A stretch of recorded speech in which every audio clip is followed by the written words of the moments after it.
Assalamualaikum warahmatullahi wabarakatuh. Salam guru penggerak, tergerak, bergerak, dan menggerakkan. Saya Suma, calon guru penggerak angkatan 11. Pada kali ini saya akan mendiseminasikan tentang budaya positif di sekolah saya sendiri, yaitu di SD Negeri Baluk, Kecamatan Cikande, Kabupaten Serang, Provinsi Banten. Kegiatan ini dihadiri oleh kepala sekolah dan rekan guru di SD Negeri Baluk. Berikut kegiatannya. Assalamualaikum warahmatullahi wabarakatuh. Waalaikumsalam warahmatullahi wabarakatuh. Alhamdulillahirrahmanirrahim. Wassalatu wassalamu asrafil anbiya wal mursalin wa ala alihi wa sahbihi ajmain, amma ba'du. Yang terhormat Ibu Kepala Sekolah UPT SDN Baluk, yang terhormat Bapak Ibu Dewan Guru beserta staf SDN Baluk. Puji syukur atas kehadirat Allah Subhanahu wa taala yang senantiasa memberi kita kesehatan sampai hari ini sehingga kita bisa melaksanakan kegiatan acara hari ini, yaitu tentang pemaparan diseminasi budaya positif. Kali ini nanti saya akan memaparkan tentang budaya positif yang ada di sekolah.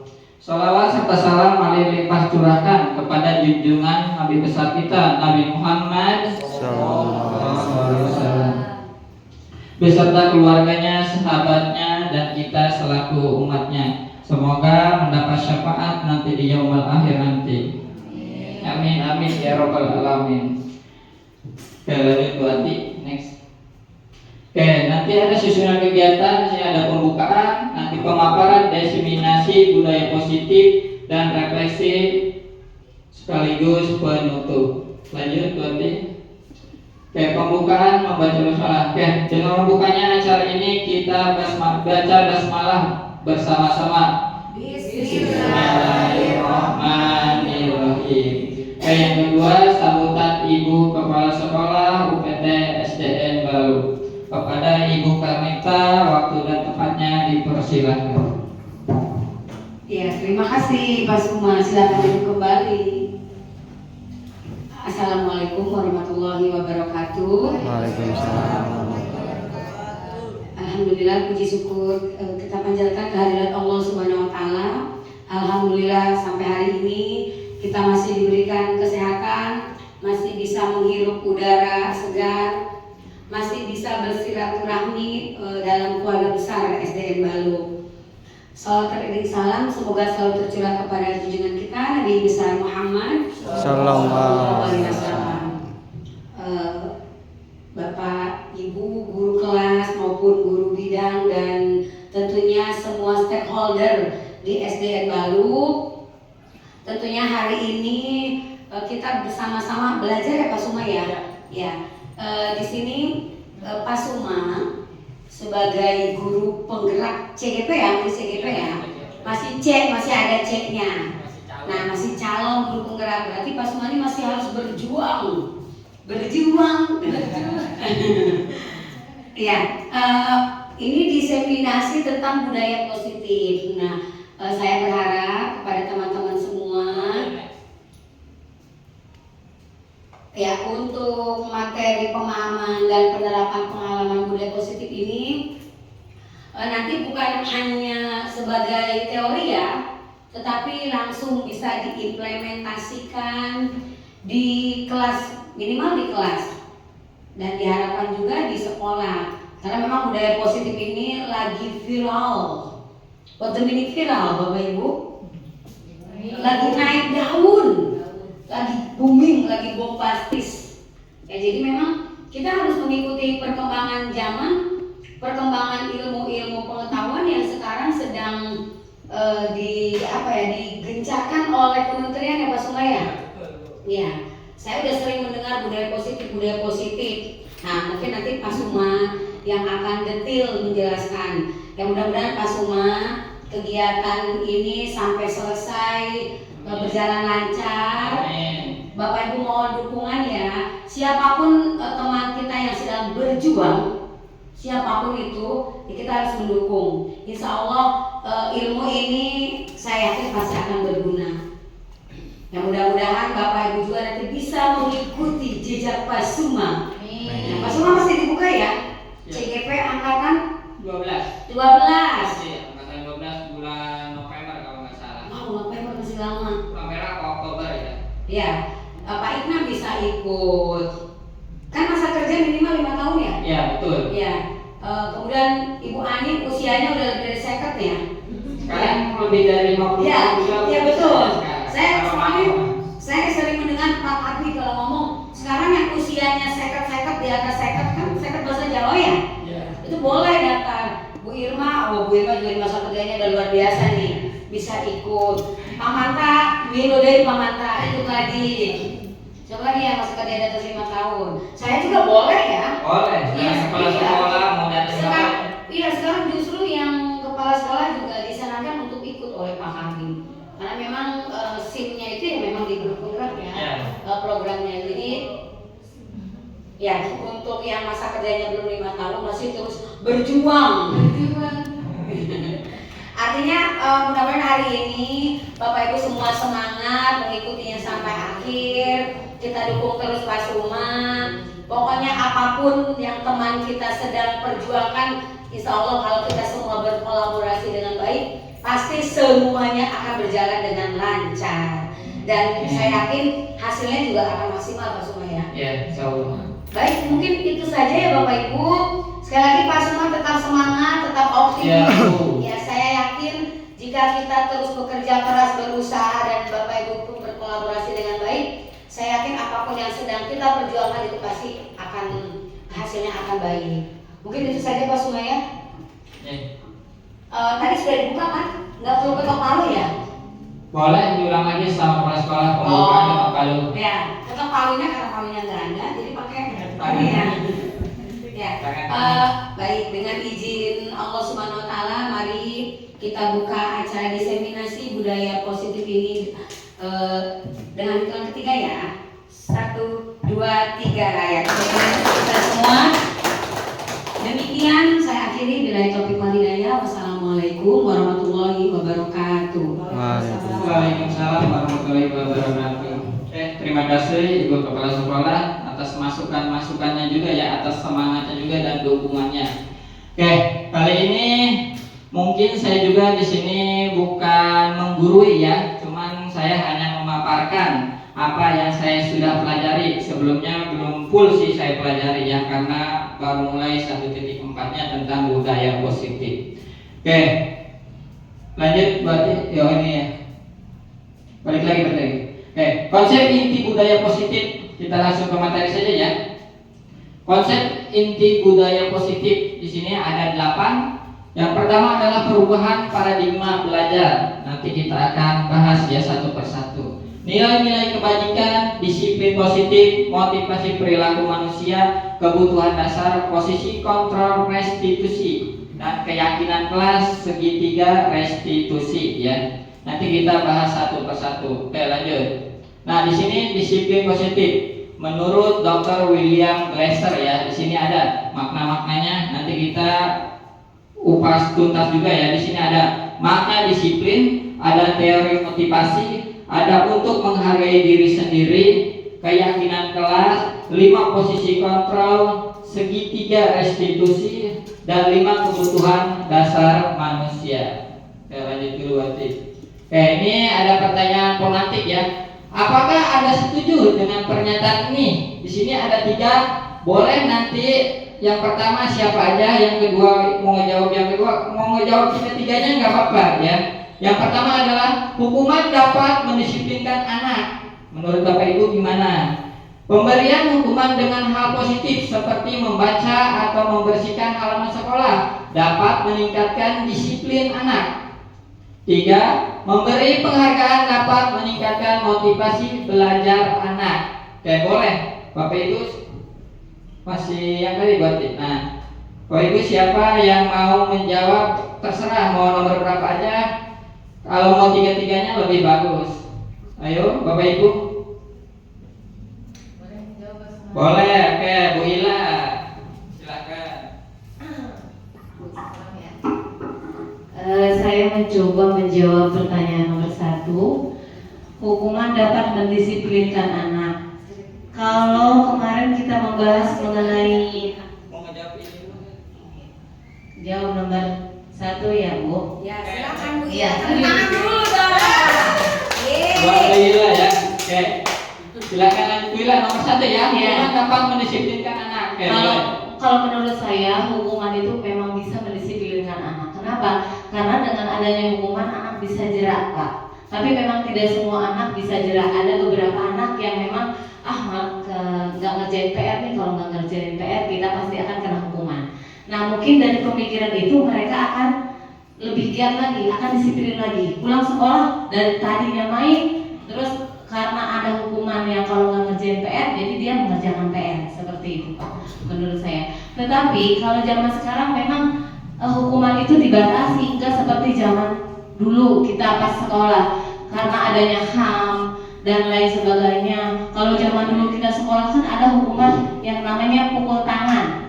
Ya, Ya, betul. disetrap, betul. angkat Oke. kaki. Tapi kalau sekarang hukumannya lebih mendisiplinkan anak itu seperti yang nomor 2. Kayak hukuman tidak membawa, misalnya tidak mengerjakan PR, hukumannya membersihkan halaman sekolah seperti itu. Terus tidak, apalagi misalnya tidak membawa buku ini, nah dia membaca buku halaman ini sampai gini. Mungkin itu aja ya Pak, cukup sekian. Terima kasih Bu Ila. Tepuk tangan dulu buat Bu Ila. Oke, selanjutnya ada lagi yang mau berpendapat. Itu pendapatnya Bu Ila ya. Gak apa-apa, beda tuh. Oke, menambahkan aja. Oke, maka Pak Ina. Hukuman dapat mendisiplinkan anak ya, kalau menurut dihajar Dewan Kahar saya pernah baca itu. Oke, bagus berarti kita sama adik. Pembelajaran kurikulum merdeka ini diterapkan, memberikan hukuman yang bertujuan dapat mendisiplinkan anak ini masih termasuk pendidikan zaman kolonial Belanda. Ya, Untuk itu tinggalkan semua itu. Yang pasti pemberian hukuman dengan hal yang positif itu lebih baik daripada hukuman membuat prinsip hukuman dapat mendisiplinkan anak. Hanya itu saja. Sekian, terima kasih. Oke, baik. Tepuk tangan juga buat Pak Ina. Yuk, Bapak Ibu yang lain berbeda-beda pendapat, nggak apa-apa. Nanti kita ambil kesimpulan di akhir ya. Oke, Bu Irma, silakan. Baik, pada dasarnya pendapat Bu Ila atau pendapat Pak Ina itu sama kayak Sumaya, hukuman. Di sini kita bisa mengartikan dulu hukuman, arti hukuman yang bagaimana. Jadi tidak langsung hukuman dapat mendisiplinkan anak. Artinya dulu hukuman apa yang berarti buat anak. Jadi ketika hukuman itu kita berikan, tidak semesta langsung kita berikan hukuman apa dulu, yang apakah itu hukuman tentang disiplin anak dalam pembelajaran, tentang tata tertib, atau tentang kedatangan pada waktu jam pertama masuk sekolah gitu. Tapi bila hukuman anak itu memberatkan, seumpamanya anak datang ke sekolah terlambat hanya sebentar, kita tidak perlu memberikan hukuman seperti itu. Jadi kita artikan dulu hukuman yang bagaimana nih yang harus kita berikan. Menurut saya hukuman yang dapat kita berikan ketika anak pada jam pas belajar, anak itu keluar. Untuk kelas tinggi ya Pak Suma ya, menurut saya gitu. Ketika belajar anak itu tidak mau, contohnya di kelas saya, ketika anak itu tidak mau belajar, kita tidak bisa memberikan hukuman kepada anak kelas 1. Paling kita hanya bisa katanya itu bukan hukuman. Ayo nak, kita belajar membaca. Dan oleh sebab itu hukuman itu dapat diartikan positif atau negatif seperti itu. Nah, kita memberikan hukuman yang positif itu artinya kita untuk kelas yang rendah, yang kelas rendah. Jadi kita tidak, kamu dihukum ya, tidak seperti itu. Jadi anak itu, oh kita tidak mengerjakan PR, oh kita tadi terlambat, oh kita disuruh membersihkan sampah-sampah. Anak sudah, oh ini dihukum. Jadi kita tidak sebagai guru, menurut saya tidak perlu mengatakan ini kamu dihukum seperti itu. Menurut saya Pak Suma seperti itu ya. Jadi pemberian hukuman itu ada yang menilai positif seperti membaca, membersihkan halaman sekolah. Menurut saya dapat meningkatkan disiplin anak walaupun kita tidak menyebutkan kata hukuman seperti itu. Jadi kita sebagai guru harus bisa mengambil arti hukuman itu dulu. Jadi tidak langsung serta-merta kamu dihukum karena kamu terlambat. Jadi seperti itu. Jadi mendisiplinkan anak, ayo kamu sekarang membaca, tadi kamu nggak nulis ya, itu kan sudah suatu hukuman bagi anak. Jadi seperti itu. Karena kalau kita berbicara masalah hukum, orang tua bisa. Seandainya anak itu pulang, maaf Pak Sukma ya, saya terlalu panjang. Saya tadi dihukum oleh ibu guru. Nanti kan anak itu berkata pulangnya, saya tadi mendapatkan hukuman seperti itu. Betul. Jadi kita tidak perlu membicarakan kamu dihukum karena tadi terlambat.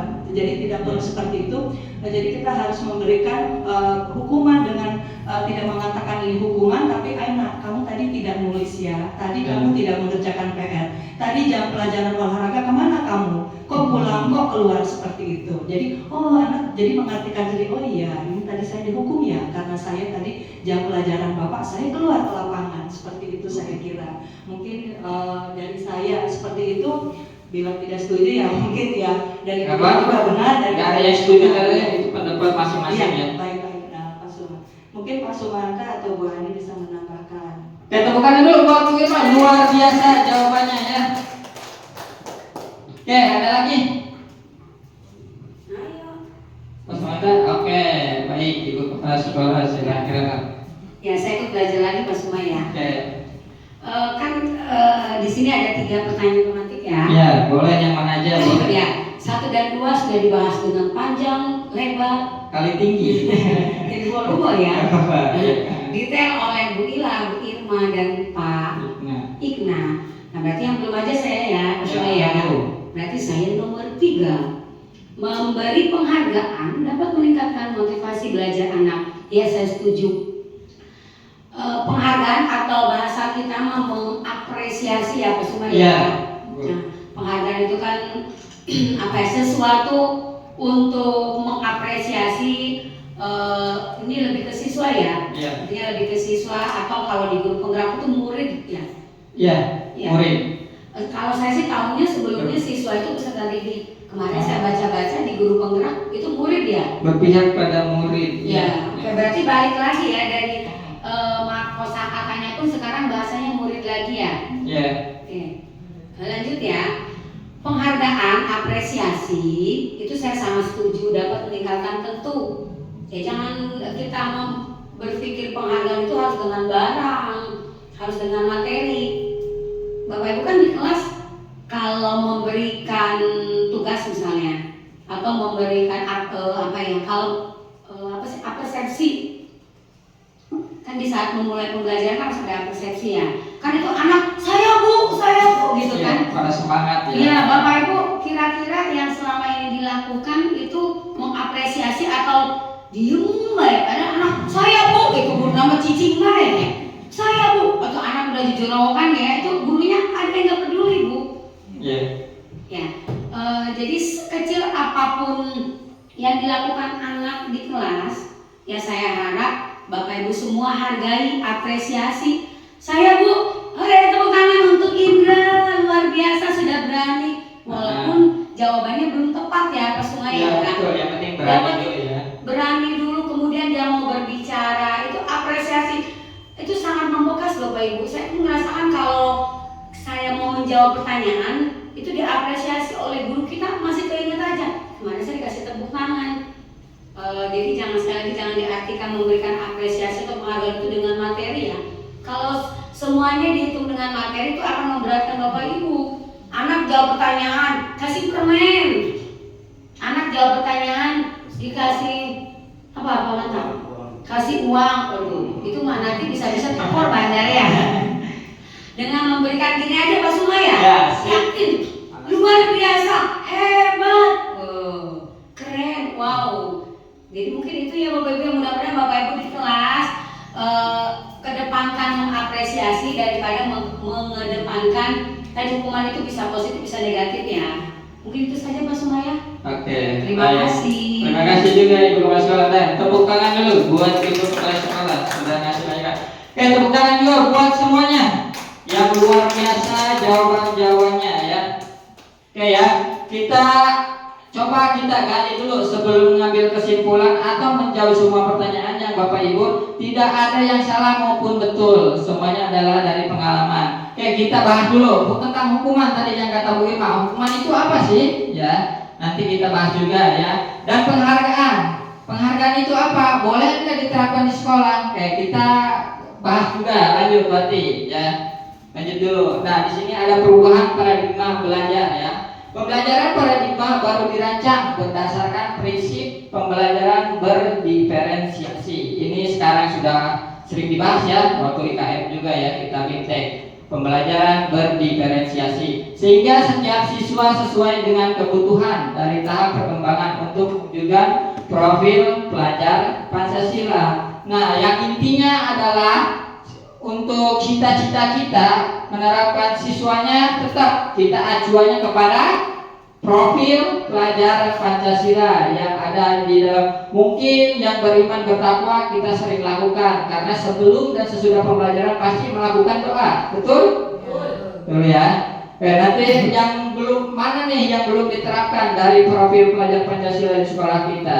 Lanjut dulu berarti. Pembelajaran paradigma yang baru ini adalah yang tahun-tahun sekarang yang sudah diubah mungkin dari kosakatanya ya. Yang pertama adalah pembelajaran berpusat pada murid.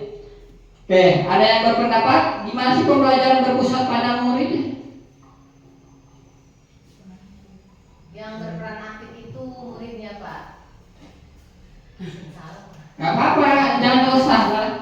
Anak juga nggak apa-apa, yang penting berani dulu tadi ya. Jangan salah, nggak apa-apa. Menurut masing-masing itu berpendapat ya. Kalau menurut saya pembelajaran berpusat pada murid itu murid yang berinisiatif sendiri mengerjakan atau melakukan sendiri, guru hanya fasilitator gitu. Oke. Menurut saya ya gitu. Baik, ada lagi? Oke, silakan Bu Ati. Mungkin ada yang menambahkannya dari Bu Ila. Pembelajaran berpusat pada murid yaitu pembelajaran yang sesuai karakter anak ya mungkin ya. Oke, bagus. Ada lagi? Oh udah. Winda, ada lagi? Oke, Pak Sumanta, silahkan. Pembelajaran berpusat pada murid itu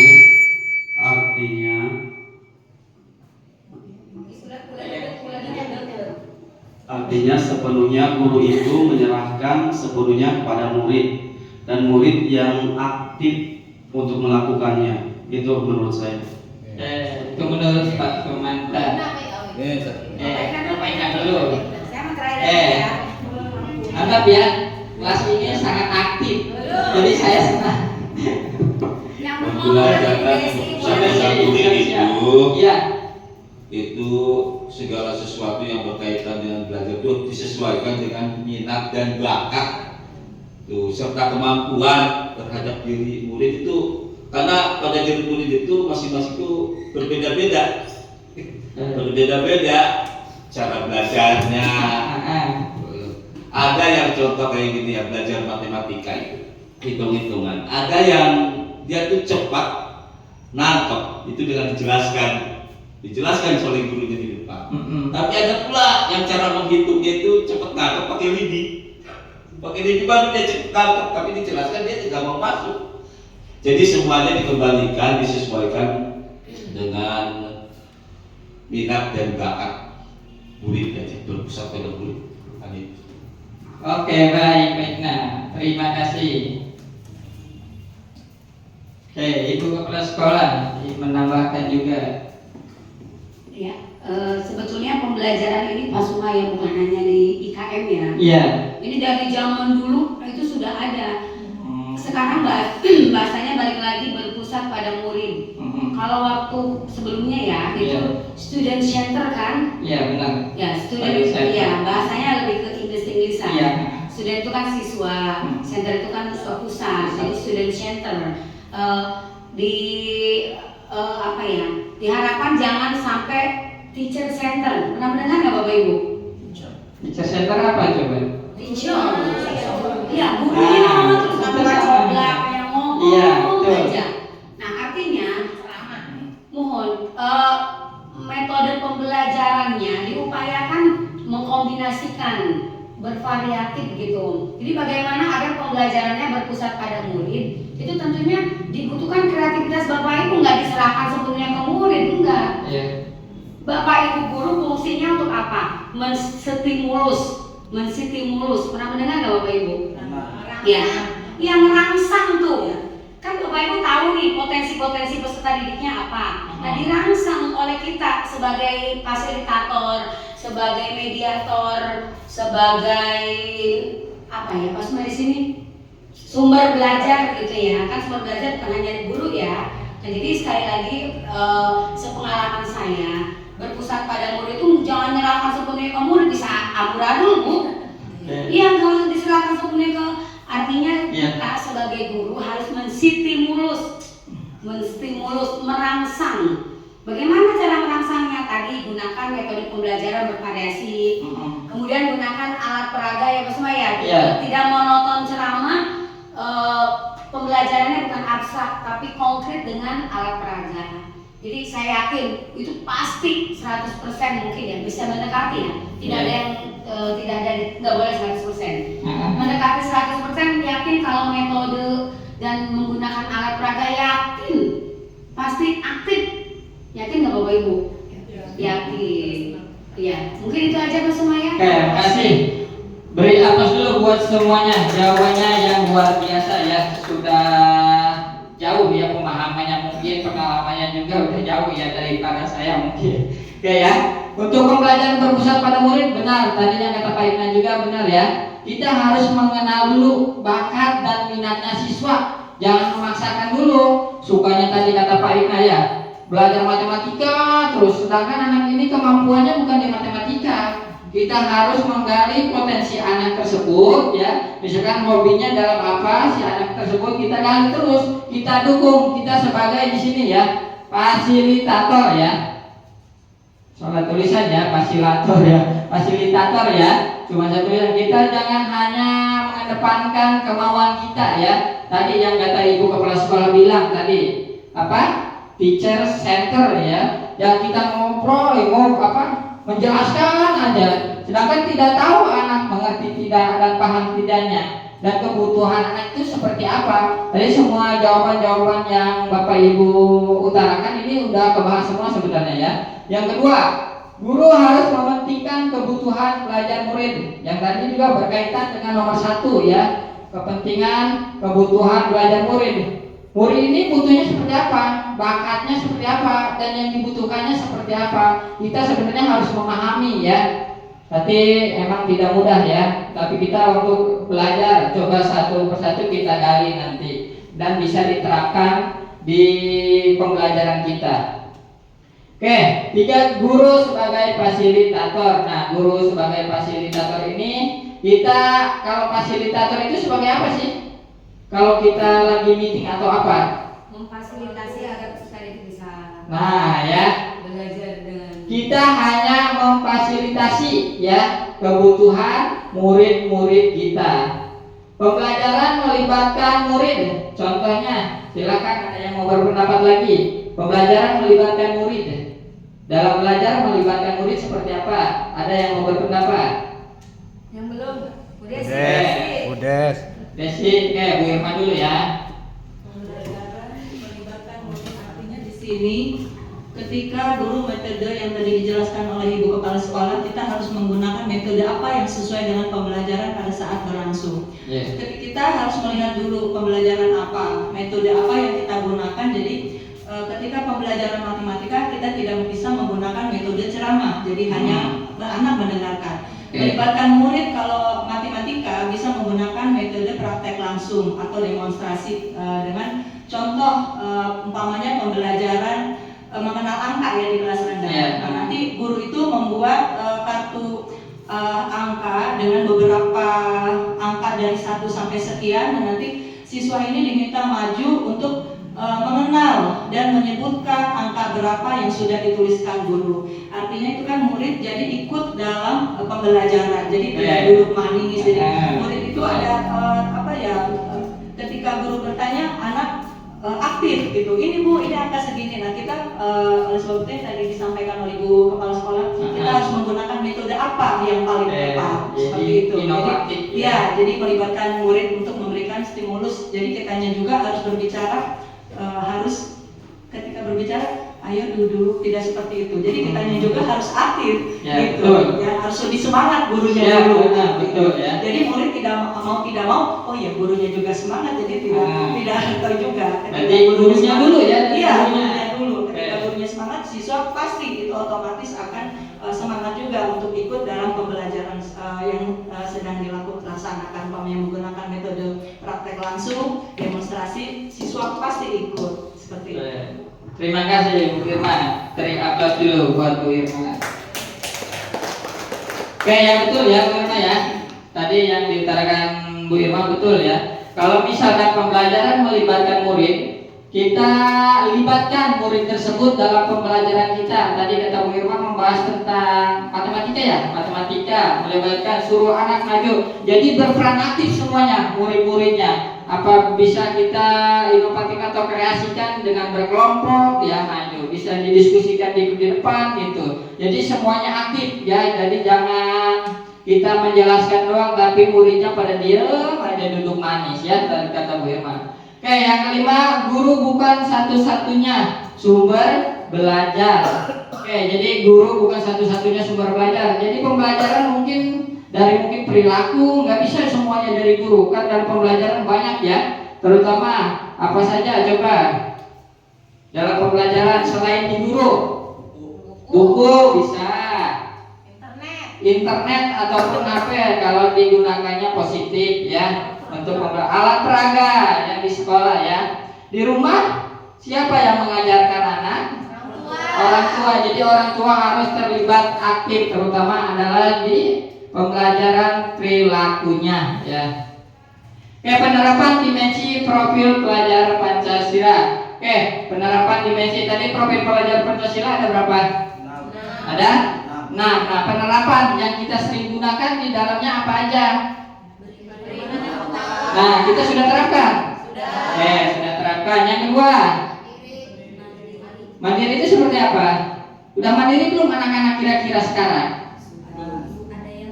Ada yang sudah, ada yang belum ya. Memang sesuai kemampuan anak-anaknya. Yang ketiga, gotong royong sering dilakukan.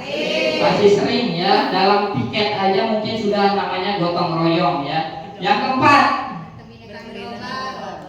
udah belum? Udah belum? Mengenal Pancasila aja intinya gitu. Sudah ya. Yang keenam, kelima ya. Kelima. Sudah belum? Anak-anak misalkan ke depan bernalar kritis dalam pembahasannya tapi menuju yang positif ya. Yang keenam, udah belum dilakukan? Sudah ya. Mungkin cara bikin jadwal, bikin anak sendiri, bikin hiasan itu juga sudah kreatif ya. Kalau dalam pembelajaran apa tadi yang kata Bu Irma ditulis-tulis sudah kreatif itu ya anaknya. Kalau misalkan nulis dan buatnya sendiri tidak dibuatkan. Lanjut berarti. Perubahan paradigma kegiatan kepala tangan. Nah, di sini lihat dibaca Bapak Ibu ya. Ada A dan ada B ya. Anda dan teman Anda ya. Sobeklah secari kertas kecil ya. Bayangkan aja, nggak apa-apa, nggak usah dipraktikkan ya. Tuliskan benda atau sesuatu yang sangat berharga untuk Anda. Letakkan di salah satu tangan Anda dan genggam benda sesuatu tersebut dengan segala daya. Buatlah sebuah kepalan ya yang ada di kepala Bapak Ibu. Teman Anda yang B itu si B. Ada si A ya, ada teman Anda si B akan mencoba dengan sekuat tenaga dengan berbagai cara untuk meminta Anda memberikan benda tersebut. B bisa membujuk, mengancam, menghardik, merayu, menyuap apa saja agar dapat membuka kepalan tangan Anda. Apa yang terjadi? Mari kita diskusikan. Coba bayangkan contoh, kepalkan tangan Bapak Ibu. Di tangan Bapak Ibu ini adalah benda yang paling berharga buat Bapak Ibu. Benda apapun itu menurut Bapak Ibu, ya, benda apapun berharga. Dan ada teman Anda yang merayu ataupun apa yang Bapak Ibu akan lakukan untuk genggaman di tangan Ibu? Silakan, ada yang menambah keras genggaman saya biar tidak terbuka oleh siapa Kalau misalkan ada sesuatu di tangan saya yang menurut saya itu sangat penting, Ya. ada orang yang di luar sana ingin meraih genggaman saya akan rapatkan genggaman saya, Pak. Kenapa, Pak? Apa yang saya dapatkan di genggaman saya itu tidaklah mudah. Makanya dengan cara apapun mereka ingin membuka kepala tangan saya, mohon maaf, tidak bisa. Oke. Oke, terima kasih. Terima kasih Bu Ila. Oke ya, itu menurut pendapatnya. Ada lagi kan? Dari kepala tersebut masih kebayang nggak? Oke, Bu Ani. Bu Indah, Bu silakan. Indah. Apa yang Bu Ani lakukan di genggaman kepala tangan Bu Ani? Silakan. Ya, menurut saya sama seperti Bu Ila tadi. Saya akan mengembangkan tangan saya sekuat tenaga saya agar orang lain tidak bisa membuka atau mengambil apa yang ada di dalam genggaman tangan saya. Oke, terima kasih Bu Ani. Ada lagi? Silakan Bu Irma. Tadi kalau Bu Ira sama mempertahankan, Bu Ani mempertahankan. Ya. Saya juga akan mempertahankan. Hmm. Tapi kalau teman saya itu terus mencoba untuk meraih tangan saya sampai memaksa, daripada dia terus akan menarik tangan saya, dia ingin tahu, Yeah. saya akan memberitahu dia, ini yang berharga buat saya, kamu mau lihat. Tapi kata saya nih ya, tapi kalau sudah tahu ya sudah, jangan macam-macam sama saya. Kalau saya, jadi saya akan daripada berantem ya setelah mempertahankan, tapi akan saya buka apa yang saya pegang. Kalau saya seperti itu. Oke, terima kasih Bu Irma. Beri aplaus buat semuanya. Oke ya. Oke, ini menurut saya yang saya sudah pelajari ya untuk permainan kepala tangan ini ya. Memang betul yang di kepala tangan Bapak Ibu mungkin itu bisa harta ya, bisa integritas Bapak Ibu mungkin ya. Apa integritas Bapak Ibu tidak mau diganggu oleh siapapun ya. Jadi kuat ya. Kayak menurut saya ini yang saya sudah pelajari, kalau genggaman yang ada di genggaman saya, ketika saya punya genggaman yang berharga di kepala tangan saya tanya dulu mungkin ya. Saya tanya dulu kepada orang tersebut, kenapa pengen yang di genggaman saya nih? Yang di dalam kenapa pengen ya? Saya mau penjelasannya dulu. Kalau memang itu benar-benar sangat dibutuhkan yang mau sini dan itu positif, dan saya mungkin biarpun berat untuk melepaskannya, jika itu berguna buat teman saya, mungkin saya akan lepas dengan baik-baik jika itu dibawanya ke positif. Jika memang itunya ke bawah negatif ya, mungkin saya terus mempertahankan genggaman ini, saya tidak akan melepaskan. Karena mungkin itu kata Bu Ila tadi, susah payah saya untuk menggapai sebuah bedak ini gitu ya, susah payah dengan menghalangi rintangan-rintangan yang saya lalui ya. Mungkin itu pendapat saya ya. Mungkin semuanya punya prinsip masing-masing ya. Kembali lagi ke masing-masing guru. Oke, lanjut dulu. Oke, perubahan paradigma, teori kontrol. Di sini ada 4 ya. Nanti kita bahas satu, lanjut dulu. Ilusi. Nah, ilusi guru mengontrol murid. Ilusi guru mengontrol murid pada dasarnya kita dapat memaksa murid untuk berbuat sesuatu jikalau murid tersebut memilih untuk tidak melakukannya. Walaupun tampaknya kita sedang mengontrol perilaku murid tersebut. Hal ini karena murid tersebut sedang mengizinkan dirinya dikontrol ya. Saat itu bentuk kontrol guru menjadi kebutuhan dasar yang dipilih murid tersebut. Teori kontrol menyatakan bahwa semua perilaku memiliki tujuan, bahkan terhadap perilaku yang tidak disukai ya. Contohnya mungkin ini ilusi, kita tidak bisa memaksa murid itu mengontrol. Misalkan kalau anak kita silakan sapu kelasnya ya, kalau anaknya menjawab tidak mau, gimana mengontrol? Kalau misalkan sudah kodratnya ya perilakunya seperti itu ya. Jadi kita tidak sepenuhnya bisa mengontrol perilaku murid, tapi kita bisa melalui pendekatan yang lain. Nanti kita bahas lagi selanjutnya. Lanjut dulu. Ilusi bahwa kritik dan membuat orang merasa bersalah dapat menguatkan karakter. menggunakan kritik dan rasa bersalah untuk mengontrol murid menuju pada identitas gagal. Mereka belajar yang merasa buruk tentang diri mereka. Jadi intinya adalah ilusi bahwa kritik membuat orang merasa bersalah itu seperti apa? Kita selalu menyalahkan, tuh gara-gara maneh, gara-gara maneh tuh si itu laku, jadi itu seolah-olah langsung menyalahkan siswa tersebut ya.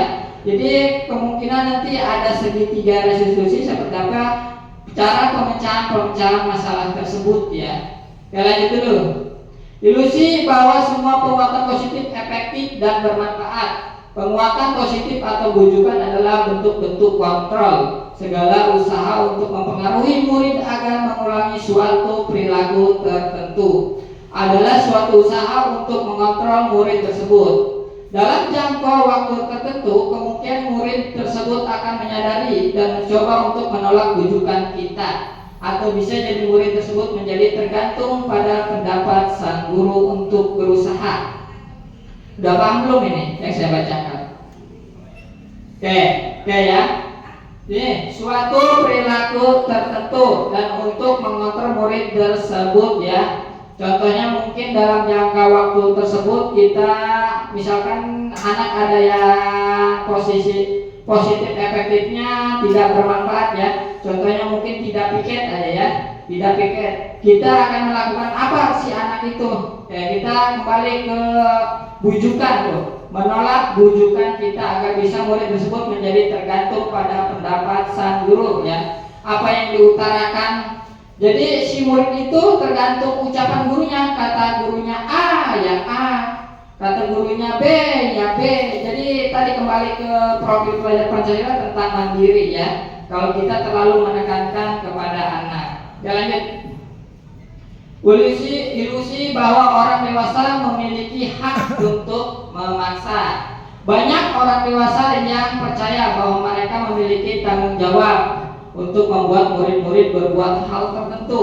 Apapun yang dilakukan dapat diterima selama ada sebuah kemajuan berdasarkan sebuah pengukuran kinerja. Pada saat itu pula, orang dewasa akan menyadari bahwa perilaku memaksa tidak akan efektif untuk jangka waktu panjang dan sebuah hubungan permusuhan akan terbentuk ya. Udah jelas ya, kalau yang intinya memaksa pasti tidak akan berhubungan dengan baik ya. Contohnya mungkin temannya memaksa, segera piket, udah cepetan piket, tapi dianya mah duduk terus ya. Terutama mungkin di jangka waktu panjang juga pasti tidak akan, hubungannya tidak akan baik terus ya. Kalau misalkan selalu memaksa untuk mengerjakan piket dan piket ya. Kita lanjut dulu. Stimulus respon dan ada teori kontrol. Ini mungkin bahasa-bahasanya. Kita mencoba mengubah orang agar berpandangan sama dengan kita. Itu adalah stimulus ya. Kalau teori kontrolnya, kita berusaha memahami pandangan orang lain tentang dunia ya. Memahami jadi tentang perilaku orangnya. Perilaku buruk dilihat sebagai suatu kesalahan. Belum tentu ya. Nanti kita bahas juga perilaku buruk seperti apa yang ditentukan kesalahan. Semua perilaku memiliki tujuan. Mungkin Bapak Ibu juga berperilaku ada tujuannya ya. Kalau duduk tujuannya apa, kalau ke kantor tujuannya apa, itu juga namanya perilaku. Orang lain bisa mengontrol saya, hanya Anda yang bisa mengontrol diri Anda ya. Saya bisa mengontrol orang lain, Anda tidak bisa mengontrol orang lain. Itu ada stimulus, ada teori ya, beda. Pemaksaan ada pada saat bujukan gagal, kolaborasi dan konsensus menciptakan pilihan-pilihan baru. Model berpikir menang atau kalah, model berpikir menang dan menang, yakin ya. Lanjut dulu, Bu Des. Oke, ini nilai-nilai kebajikan dalam Pancasila ya, sudah jelas. Mungkin Bapak Ibu juga sudah hafal ya. Nilai-nilai kebajikan yang ingin dicapai oleh setiap anak Indonesia adalah nilai-nilai yang terkandung pada dimensi profil pelajar Pancasila. Nilai ini diharapkan sebagai fondasi dalam berperilaku ya. Tadi kita sudah bahas juga ya. Kalau misalkan poin nomor satu kita sering lakukan di setiap pembelajaran sesudah dan sebelum ya. Mandiri juga mungkin sudah ada ya. Bernalar kritis mungkin ini ada semuanya, cuma kita belum tahu ya apakah ini masuknya kemana. Bernalar kritis itu saat pembelajaran masuknya kemana ya. Oke, lanjut dulu Bu Des. Nah, selain program belajar Pancasila, nilai kebajikan universal yang sudah disepakati bersama, lepas dari suku, bangsa, agama, bahasa maupun latar belakang lainnya, diantaranya yaitu, silakan ini banyak ya. Yang dalam sikap murid ada toleransi, ada rasa hormat, ada integritas, mandiri, menghargai, antusias, empati, keingintahuan, kreativitas, kerjasama, percaya diri, dan komitmen. Ini adalah nilai-nilai apa tadi? Nilai-nilai kebajikan ya. Ini namanya nilai-nilai kebajikan yang ada di sini. Dan cinta Tuhan dan segenap ciptaannya, kemandirian dan tanggung jawab, kejujuran, hormat dan santun, dermawan, percaya diri, kepemimpinan dan keadilan, baik dan rendah hati, toleransi dan kedamaian, kesatuan. Nah, ini juga sama, nilai kebajikan itu sama. Sebenarnya Bapak Ibu sering melakukan ini, sering ke siswa. Saya tahu mungkin Bapak Ibu sering pasti setiap harinya ada, cuman nggak tahu itu nilai kebajikannya masuknya kemana ya. Mungkin nanti kita bahas lagi. Lanjut lagi Bu Des. Oke, petunjuk nih. Sama ini masih nilai kebajikan, petunjuk seumur hidup, keterampilan hidup ya. Yang pertama adalah dapat dipercaya, lurus hati, pendengar yang aktif, tidak merendahkan orang lain, memberikan yang terbaik dari diri. Nah, ini juga sering kita lakukan ya. Misalkan sudah dipercaya sama kepala sekolah, suruh menjalankan apa, mungkin itu sudah ada masukan nilai kebajikan ya. Mungkin kita tidak tahu karena kita itu hanya perintah dan perintah ya. Padahal itu sudah masuk ke nilai-nilai kebajikan, petunjuk seumur hidup. Kayak ada petunjuk hidupnya, ada peduli ya, sering ya. Mungkin di sini banyak yang peduli ya. Peduli sesama guru, ke siswa ya, keluarga mungkin ya, sering ya. Kalau peduli pasti ada dalam diri kita masing-masing. Penalaran, bekerja sama, sering, keberanian, keingintahuan, usaha, keluasan ya, berorganisasi, kesabaran, keteguhan hati, kehormatan, memiliki rasa humor, berinisiatif, integritas, pemecahan masalah, sumber pengetahuan, tanggung jawab, dan persahabatan. Ini juga masuk ke nilai kebajikan ya, nilai-nilai kebajikan. Berarti kita sebenarnya tiap hari juga ada nilai kebajikan dalam diri kita masing-masing. Oke, next. Sama, masih ada 5 tuh, berarti banyak banget ya nilai-nilai kebajikan kalau kita dihafal. Empati, suara hati, kontrol diri, rasa hormat, kebaikan, toleransi, dan keadilan. Ini juga sama nilai-nilai kebajikan. Kita lanjut. Nih, ini juga tadi ya. Ini adalah yang sering-sering kita adalah kata-kata positifnya ya. Benar, komitmen, belas kasih, percaya diri ya. Di sini di atas. Peduli ini maksudnya apa aja, rajin, maksudnya apa, integritas, rasa hormat, ke bawah semuanya. Next, udah. Disiplin positif. Nah, kita udah memasuki ke disiplin positif. Disiplin positif adalah suatu tindakan pengembangan disiplin dengan menumbuhkan nilai tanggung jawab diri dan pendekatan yang menumbuhkan motivasi intrinsik pada murid. Oke. Seperti apa sih menumbuhkan motivasi intrinsik pada murid? Ada yang mau berpendapat? Oke, kalau motivasi intrinsik itu apa? Motivasi dalam diri sendiri ya. Jadi bisa ya, dalam murid itu kita tumbuhkan. Mungkin kalau murid itu sendirinya motivasinya. Kalau kita siapa yang mau maju, udah angkat tangan duluan banyak ya. Berarti itu sudah ada motivasi dalam dirinya. Tujuan kita sebagai guru adalah menciptakan murid yang mempunyai disiplin diri sehingga perilaku murid mengacu pada nilai-nilai kebajikan yang mereka yakini, bukan karena faktor luar darinya, baik itu hukuman, penghargaan atau hal lainnya ya. Jadi disiplin itu dengan nilai-nilai kebajikan yang tadi kita bahas ya. Nilai-nilai kebajikan apa yang mau diterapkan kita ya. Lanjut. Oke, motivasi perilaku manusia ini adalah menurut Diane Gosen dalam bukunya apa tuh, Restarting School Discipline ya, menyatakan ada 3 motivasi perilaku manusia. Oke, lanjut. Oke, ada 3 ya, untuk menghindari ketidaknyamanan atau hukuman. Oke, contohnya karena tidak memberikan kebebasan pada anak, jadi anak itu mengacu itu untuk menghindari ketidaknyamanan atau hukuman. Contohnya terlambat sekolah atau terlambat masuk kelas saja ya. kita sudah belajar, anak baru masuk, ya, berarti itu telat ya. Tuh, anak berarti tidak menyadari dalam diri. Kalau misalkan anaknya udah duduk, kenapa kamu kok udah guru belum masuk, kamu udah duduk duluan ya, udah di kelas lah intinya gitu ya. Berarti dia kenapa ingin menghindari hukuman atau ketidaknyamanan. Ketidaknyamanan itu contohnya dimarahin gurunya, mungkinnya dengan aturannya mungkin. Kalau misalkan ini sudah terbentuk, tidak, kenapa kamu udah duduk di sini? Saya tanggung jawab Pak, tanggung jawab dalam diri saya sendiri karena saya niatnya belajar ke sekolah. Jadi saya tidak mau terlambat sekolahnya. Berarti udah motivasi diri sendirinya sudah terbentuk ya. Kalau misalkan masih, kenapa duduk di sini udah duluan gitu, udah datang duluan? Berarti untuk menghindari hukuman, berarti masih motivasi dirinya karena terpacu dengan hukuman tersebut, bukan dalam dirinya untuk belajar ya. Contoh mungkin masuk ke sekolah gerbangnya sudah ditutup ya. Kalau udah datang pagi, kenapa kamu datang pagi? Berarti kalau untuk rasanya tanggung jawab untuk belajar, berarti motivasi intrinsiknya tadi udah terbentuk ya. Kalau misalkan untuk menghindari hukuman atau ketidaknyamanan yang dimarahin sama gurunya, berarti itu belum terbentuk ya motivasi diri sendirinya. Yang kedua, untuk mendapatkan imbalan atau penghargaan dari orang lain. Nah, contohnya ini guru aja deh contohnya ya. Mendapatkan imbalan, wih Pak Adan mah isuk baik datangnya. Terus dia Pak Adan, kenapa kok datangnya selalu tampil? Karena kan nanti saya ingin dapat penghargaan dari kepala sekolah.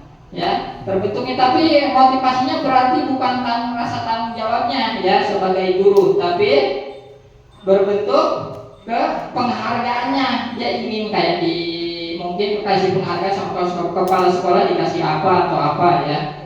Yang ketiga, untuk menjadi orang yang mereka inginkan dan meraih diri sendiri dengan nilai-nilai yang mereka percaya ya. Mungkin semua orang sudah punya nilainya masing-masing dalam diri ya, seperti apa atau perilakunya seperti apa. Ya, lanjut. Kebutuhan dasar, lanjut. Ini menurut Dr. William Glasser ya. Oke, ada 5 ya. Seluruh tindakan manusia memiliki tujuan tertentu. Semua yang dilakukan adalah usaha terbaik kita untuk mendapatkan apa yang kita inginkan. Ketika kita mendapatkan apa yang kita inginkan, sebetulnya saat itu kita sedang memenuhi satu atau lebih dari satu kebutuhan dasar kita, yaitu kebutuhan untuk bertahan hidup. Apa aja sih kebutuhan dalam untuk bertahan hidup? Oke, makanan, betul ya. Selain makanan apa lagi? Pakaian, minuman, minum bukan minuman. Oke, bahkan bisa materi pun sekaligus ya. Itu kebutuhan untuk, kalau misalkan tidak terpenuhi kebutuhan mungkin akan seperti apa ya. Oke, yang kedua adalah kasih sayang dan rasa diterima. Masuk ke mana aja sih kasih sayang dan rasa diterima? Punya lingkungan yang nyaman aja sudah menimbulkan rasa diterima atau kasih sayang ya. Terus kebebasan. Kebebasan seperti apa? Seperti apa ya kebebasannya? Bukan misalkan asal datang ke sekolah lah. Bukan kebebasan seperti itu ya. Coba kebebasan apa maksudnya? Nah, kebebasan berpendapat. Kebebasan menimbulkan motivasinya ingin diterapkan ya. Yang intinya adalah kebebasan untuk berpendapat. Dan kesenangan seperti apa? Kesenangan yang merangsang diri kita ya. Kesenangan. Ini masih 5 kebutuhan dasar manusia ya. Kita perlu kesenangan enggak? Perlu ya, karena untuk memenuhi ini juga nomor 1, kembali lagi kebutuhan untuk bertahan hidup ya. Untuk mungkin kesenangan ke psikologisnya kita jadi bebas ya. Jadi enggak tertekan. Penguasaan dalam diri kita masing-masing ya. Penguasaannya bukan untuk menguasakan orang lain. Ketika seorang murid melakukan suatu perbuatan yang bertentangan dengan nilai kebajikan atau melanggar peraturan, hal itu sebenarnya dikarenakan mereka gagal memenuhi kebutuhan dasar mereka. Untuk lebih jelasnya, mari kita lihat satu persatu ke 5 kebutuhan dasar ini. Kayak contoh, ini berarti ada contohnya ya. Berikut adalah suatu program disiplin yang berpusat pada murid yang dikembangkan oleh Diane Gosen ke pendekatan restitusi. Kelima ini ada 5 penghukum. Nah, kita bahas yang tadi kita pertanyaan pemantik ya. Ada penghukum, pembuat rasa bersalah, ada teman, pemantau, dan sebagai manajer. Ini adalah 5 posisi kontrol kita sebagai guru nih. Kita menempatkan kita di mana nih? Kepada murid kita, apakah sebagai penghukum, apa sebagai pembuat rasa bersalah ketika ada siswa yang bermasalah, apakah sebagai teman, apakah sebagai pemantau, atau sebagai manajer. Oke, kita bahas lanjut. Oke, penghukum. Seorang penghukum bisa menggunakan hukuman fisik maupun verbal. Orang-orang yang menjalankan posisi penghukum senantiasa mengatakan bahwa sekolah memerlukan sistem atau alat yang dapat lebih menekan murid-murid lebih dalam lagi. Guru-guru yang menerapkan posisi penghukum akan berkata, nih, sering kan nih dipakai kata-katanya sama Bapak Ibu ya. Patuhi aturan saya, atau awas ya, kamu nanti Bapak Ibu hukum, jewer ya, itu berarti itu penghukum ya. Kalau misalkan ada yang kata-kata ini berarti masih penghukum ya seorang gurunya. Kamu selalu saja salah ya. Kalau ada yang berantem langsung nyalahin salah satunya ya. Berarti itu sebagai penghukum. Pasti selalu yang terakhir selesai. Kamu lama amat tulisnya. Nah, itu sebagai penghukum juga ya. Ya lanjut coba. Nah, pembuat rasa bersalah ya. Pada posisi ini biasanya guru akan bersuara lebih lembut. Pembuat rasa bersalah akan menggunakan keheningan yang membuat orang lain merasa tidak nyaman, bersalah, atau rendah diri. Kata-kata yang keluar dengan lembut akan seperti, nah ini, ibu sangat kecewa sekali dengan kamu. Itu berarti udah menyalahkan juga ya pembuat rasa. Jadi siswa itu akan merasa bersalah dalam dirinya ya. Jadi menimbulkan ketidaknyamanan kepada siswa. Berapa kali Bapak harus memberitahu kamu ya bahwa hari ini pakai baju ini ya, baju merah putih misalkan, putih-putih, harus berapa kali lagi Bapak bilang ya, atau Ibu bilang ya, bukan Bapak aja biasanya yang ngomong ya, kebanyakan ibu-ibu. Gimana coba kalau orang tua kamu tahu kalau berbuat begini, berantem terus ya, berarti itu pembuat rasa bersalah ya sebagai guru. Jadi intinya selalu menyalahkan kepada siswa ya. Kita harusnya nanti kita gimana nih cara mengatasi permasalahan tersebut, nanti kita bahas terakhir ada ya. Lanjut nomor 3. Sebagai teman nih, teman guru dan siswanya sebagai teman. Guru pada posisi ini tidak akan menyakiti murid, namun akan tetap berupaya mengontrol murid melalui persuasi. Posisi teman pada guru bisa negatif ataupun positif. Positif di sini berupa hubungan baik yang terjadi antara guru dan murid. Guru di posisi teman menggunakan hubungan baik dan humor untuk mempengaruhi seseorang. Mereka akan berkata, contohnya, ayo bantulah demi bapak atau ibu ya. Contohnya mungkin, ayolah bantu Bapak Ibu cepetan, ibunya dipanggil kepala sekolah. Bantu ya Bapak Ibu cepat selesaikan nulisnya. Kayak yang kedua, ayo ingat tidak bantuan Bapak selama ini. Jadi kayaknya itu umpan balik ya, imbal balik ya. Ayo ingat tidak bantuan Bapak, mungkin Bapak pernah membantu kepada siswa tersebut ya, terus mengingatkan kembali. Berarti sebagai teman ya. Ya sudah kali ini tidak apa-apa, nanti ibu bantu bereskan ya. Contohnya mungkin seperti ini. Berarti Anda atau Bapak Ibu sebagai teman ya, kalau misalkan sering berkata-kata seperti itu ya, minta bantuan kepada siswa ya. Lanjut.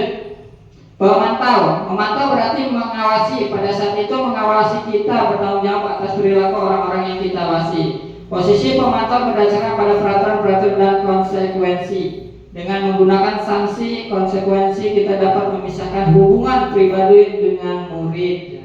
Sebagai seorang yang menjelaskan posisi pemantau. Nah, peraturannya apa? Ya, kalau misalkan ada yang mungkin siswanya yang bersalah, lihat peraturan kelasnya apa ya. Jadi kayaknya berseberangan gitu ya antara guru dan murid. Apa yang telah kamu lakukan? Ya, contohnya mungkin ada masalah di dalam kelasnya. Sanksi atau konsekuensi apa kalau kamu habis melakukan ini atau habis berantem ya. Jadi sanksi dan ada konsekuensinya. Lanjut nomor 5. Sebagai manajer nih ya. Posisi terakhir adalah manajer. Posisi di mana guru berbuat sesuatu bersama dengan murid, mempersilahkan murid mempertanggungjawabkan perilakunya, mendukung murid agar dapat menemukan solusi atau permasalahannya sendiri. Seorang manajer akan berkata apa yang kita yakini, kembali keyakinan kelas. Nah ini nih nanti kita bahas juga. Kita misalkan kalau misalkan ada yang bikin masalah siswanya, kita lihat dulu rujukan keyakinan kelas. Tapi sebelum ini, sebelum sebagai manajer menerapkan ini, berarti Bapak Ibu harus punya keyakinan kelas masing-masing. Kalau belum punya, berarti belum bisa menerapkan ini. Kalau dulu mungkin bahasanya peraturan kelas ya. Kalau peraturan kelas itu bahasanya masih baku ya. Jadi masih ada kata-kata negatifnya. Jadi makanya sekarang dirubah menjadi keyakinan kelas. Nanti kata-katanya akan lebih positif ya. Jadi akan diingat sama siswa tersebut. Ketika misalkan ada masalah dalam siswa tersebut, kembalikan keyakinan kelas. Coba ingat keyakinan kelas apa yang kita sudah buat di kelas ya. Oke lanjut. Apakah kamu meyakininya? Oke sama ya tadi, kembali keyakinan kelas semua. Jika kamu meyakininya, apakah kamu bersedia memperbaikinya? Nah kalau misalkan kalau Bapak Ibu sudah menanyakan keyakinan kelas, nah apakah kamu bersedia memperbaikinya ketika misalkan ada masalah? Kalau misalkan ada siswa yang menghancurkan kursi ataupun meja ya, apakah kamu bersedia memperbaikinya atau enggak berhubungan dengan temannya, memperbaiki hubungan dengan temannya kalau yang lagi berantem ya. Intinya adalah bertanggung jawab ya untuk memperbaikinya. Jika kamu memperbaiki ini, hal ini menunjukkan apa tentang dirimu? Berarti udah ada tuh nilai-nilai kebaikannya, bertanggung jawab jika dia mau memperbaikinya. Apa rencana kamu untuk memperbaiki hal ini? Yang nanti akan ketika ada masalah ya, ketika ada masalah mungkin di gimana caranya siswa tersebut akan memperbaikinya. Lanjut. Nah, mengapa keyakinan tidak peraturan kelas saja? Oke, sebelum kita bahas selanjutnya, ada yang berpendapat nggak Bapak Ibu? Kenapa sekarang harusnya bukan peraturan kelas lagi ya? Kalau masih ada peraturan kelas, sekarang dirubah menjadi keyakinan kelas. Kenapa? Ada yang ini nggak? Ada yang berpendapat nggak? Bapak Ibu? Kalau peraturan kelas misalnya itu ada Yang belum. unsur paksaannya ya. Ulang ada baiknya. Di mana baiknya? Sesuatu yang harus dipatuhi gitu. Kalau peraturan kelas? Peraturan ya. Kalau Oke. keyakinan kelas kan Nah, itu istilahnya apa ya, suara dari siswanya gitu tuh, kesepakatan itu. baik. Kalau peraturan yang membuat kan gurunya kalau peraturan itu. Kalau peraturan jelas dibuat oleh siswa itu kayaknya semua variatif. Iya betul. Variatif, ingin begini, yang ingin begini gitu. Jadi keyakinan kelas atau kesepakatan kelas yang terbaik. Oke, terima kasih Pak Ina. Ada lagi? Beri aplaus dulu buat Pak Ina ya. Bu Ila, komentar Bu Ila. Yang belum. Oke. Ayo. Kalau peraturan kan lebih ke seperti paksaan ya. Kalau keyakinan disepakati dengan semua siswa, dan di sini juga kan sudah tidak boleh menggunakan kata-kata negatif, harus menggunakan kata-kata positif seperti membuang sampah juga harus. Ketika lingkungan ingin terlihat bersih, maka tidak harus ada sampah di luar. Jadi bukan buanglah sampah pada tempatnya, seperti itu aja sih. Oke, beri aplaus juga buat guru-guru hebat di SDN Balung nih ya. Oke, kita bahas kenapa keyakinan atau tidak peraturan kelas saja. Lanjut, Budes. Nah, mengapa kita memiliki peraturan tentang penggunaan helm pada saat mengendarai roda 2? Nah, mungkin jawaban Bapak Ibu adalah untuk keselamatan, betul? kalau menggunakan helm. Nah, ini maksudnya keyakinan kelas atau peraturan kelas. Yo. Hah? Oke, keselamatan maksudnya. Tadi ada nggak di nilai universal kebajikan tuh untuk keselamatan? Ada. Oke, berarti itu sudah masuk ke kosakata yang positif. Berarti kalau misalkan kosakata yang positif, kita masuknya ke keyakinan. Kalau misalkan ada kata-kata yang masih berdampak negatif, berarti itu masuknya masih ke peraturan ya. Oke, yang kedua adalah mengapa kita memiliki peraturan tentang penggunaan masker dan mencuci tangan? Mungkin Bapak Ibu akan menjawab tentang kesehatan. Oke ya, kesehatan tadi di nilai-nilai kebajikan ada nggak? Oke, ada juga untuk kesehatan. Itu juga sama ya keyakinan. Keyakinan kelas adalah seperangkat nilai yang diyakini dan disepakati oleh bersama guru. Tadi benar ya kata Pak Ima ya. Berarti keyakinan kelas adalah minta pendapat dulu sebelum kita bikin keyakinan kelas, kita bikin kesepakatan kelas dulu. Setelah kesepakatan itu telah dibentuk, nah mana nih yang kita akan pilih menjadi keyakinan kelas? Mungkin semua kelas juga punya ya keyakinan kelas nanti. Untuk memandu perilaku dan interaksi dalam kelas, menciptakan budaya positif. Nanti kita misalkan ada permasalahan, kita kembalikan tuh ke keyakinan kelas kita. Keyakinan kelas kita sudah apa aja yang sudah diterapkan. Oke, lanjut. Nah, langkah-langkah pembuatan keyakinan kelas. Ajak murid mengutarakan harapan kelas impiannya. Oke, kelas impiannya mau seperti apa? Oke. Lanjut, guru-guru mencatat harapan dan kesepakatan murid. Tadi ya kata Pak Ina, tetap kita kembalikan kepada siswa atau murid. Guru menyempurnakan menjadi kalimat positif mengandung nilai-nilai kebajikan. Tadi yang banyak banget ya, nilai-nilai kebajikan boleh kita gunakan dalam keyakinan kelas.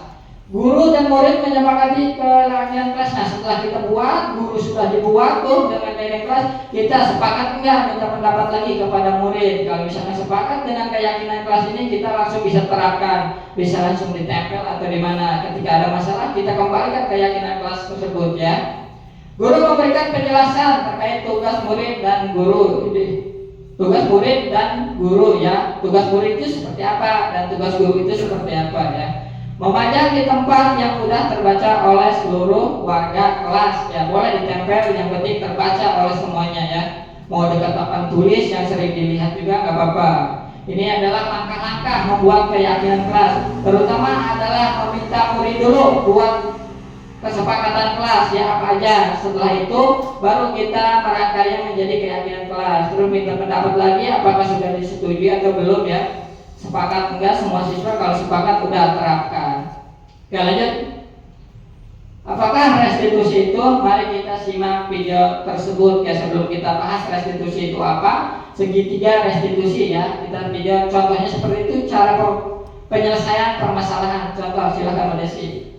Diputar di bawah. Coba kursor sini, kursornya sini. Oke, coba ulang.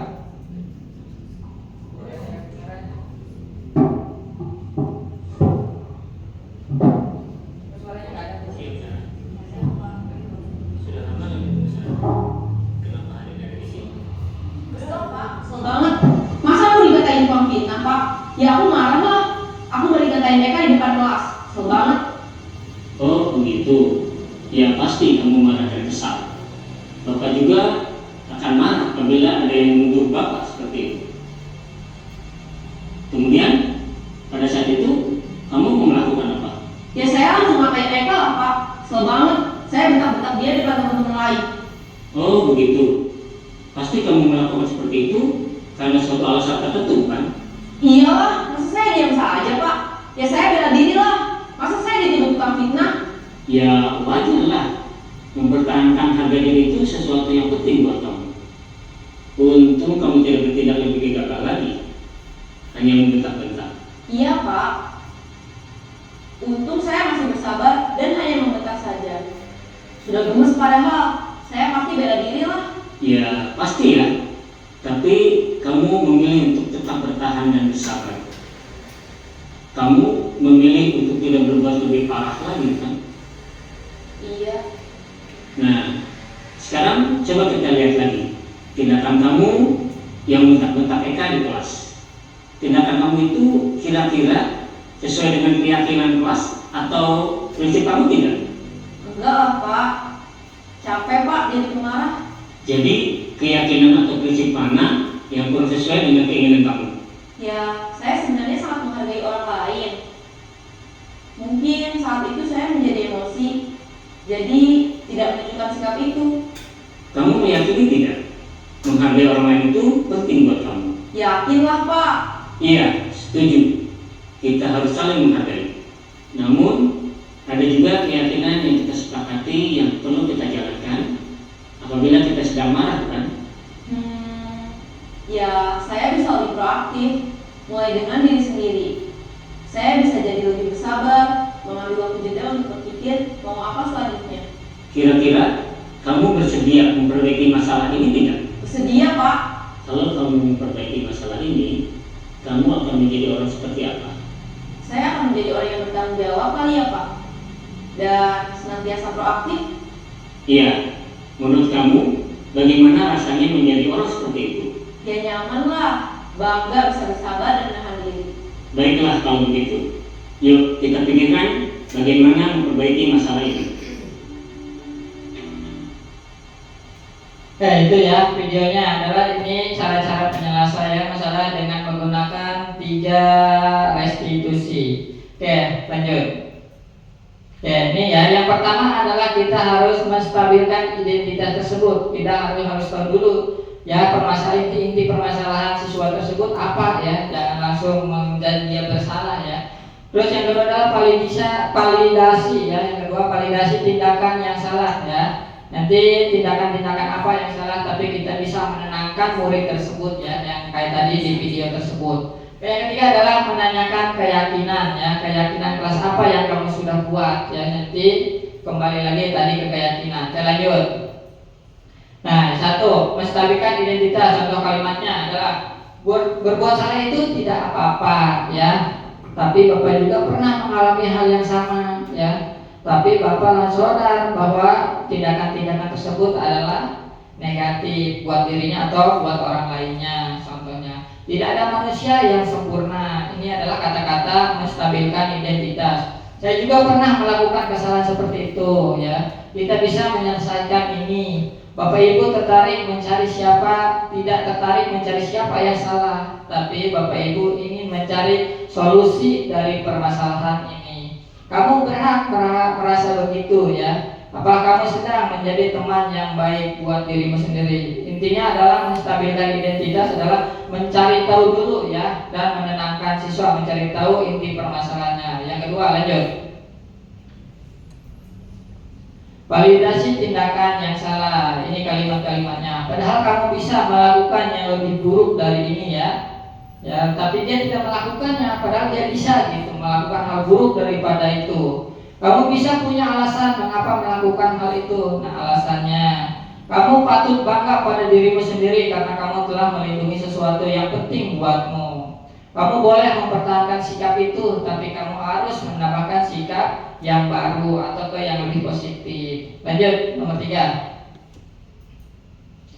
Menanyakan keyakinan. Contoh kalimatnya ya. Apa yang kita percaya sebagai kelas atau keluarga. Tadi kembali ke keyakinan juga ini ya. Kalau kita misalkan belum punya keyakinan kelas, berarti kita belum bisa melakukan segitiga restitusi, karena nanti pasti keyakinannya kita tidak tahu arahnya kemana, karena kita belum bikin keyakinan kelas tersebut. Kayak apa nilai umum yang kita telah sepakati? Nah itu yang tadi keyakinan kelas juga kembali. Apa bayangan kita tentang kelas yang ideal? Ya. Apa kamu mau jadi orang yang seperti apa? Ini adalah cara penyelesaian masalah menggunakan segitiga restitusi. Dan ada juga yang kemarin saya sudah buat ya. Ini coba Bu Des. Nah ini adalah saya kemarin buat video tentang permasalahan-permasalahan menggunakan segitiga restitusi. Silahkan coba diputar sedikit. Sebentar dong kok, cuma 1 menit atau 2 menit. Suaranya kurang jelas ya, karena pakai handphone lah. Tadi kita Bapak Ibu bicara dengan sesuatu yang memperhatikan dalam ini.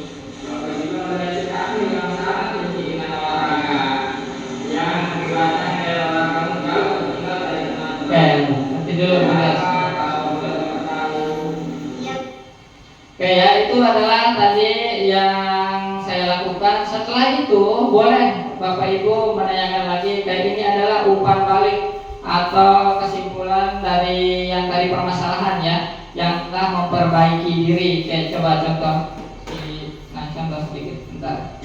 Assalamualaikum warahmatullahi wabarakatuh. Saya Dita. Saya bersyukur dan sangat senang karena saya sudah bisa menyelesaikan. Ini adalah umpan balik dari siswa ya. Ada diri saya yang tidak suka dengan mata pelajaran olahraga, namun kini saya setelah berdiskusi dan menemukan guru yang tepat buat saya lebih semangat dan siap belajar olahraga. Demi masa depan saya. Nah, ini adalah umpan balik dari siswa setelah kasus tersebut. Di sini ada 2 kasus ya. Kasus yang kedua adalah yang ini. Ya. Yang bacanya. Ini tentang bullying ya. Kalau si Aib Farhan. Apa yang berbicara denganmu tentang kesalahan yang harus dimaafkan beberapa kali terkait bullying dan kemudian. Ya Pak, saya merasa terhenti dengan alasan yang buatnya kurang maafkan. Ini aksi nyata yang sudah saya buat di segitiga restitusi. Oke, stop, udah. Coba lanjut umpan baliknya dari Aib Farhan.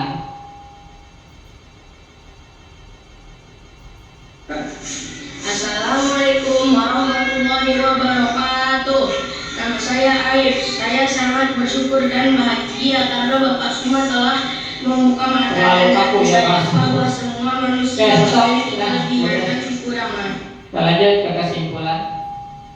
Oke, kesimpulan saya adalah menanamkan nilai kebajikan secara implisit pada murid sangatlah penting dalam penerapan disiplin positif. Guru yang baik mampu memposisikan kontrol dirinya sebagai manajer ya dalam menghadapi permasalahan murid agar dapat tumbuh dan berkembang lebih kuat lagi sesuai dengan kodratnya. Berarti sesuai kodratnya adalah sesuai perilaku murid yang sudah bawaannya mungkin dari lahir ya, tapi tidak bisa mengubah itu kalau sedikit demi sedikit ya.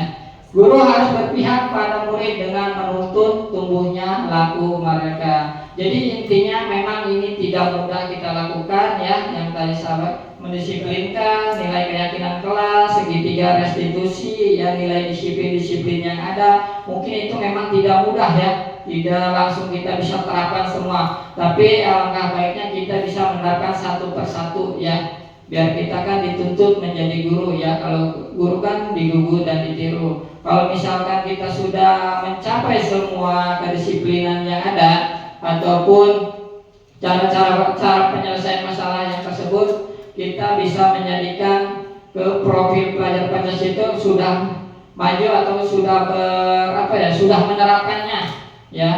Jadi intinya memang ini tidak mudah, tapi kita dengan baca bismillah kita terapkan ya. Mungkin itu saja pemaparan dari saya tentang budaya positif. Kurang lebihnya mohon maaf. Saya akhiri dengan wassalamualaikum warahmatullahi wabarakatuh. Waalaikumsalam. Oke, beri aplaus dulu buat semuanya yang sudah aktif.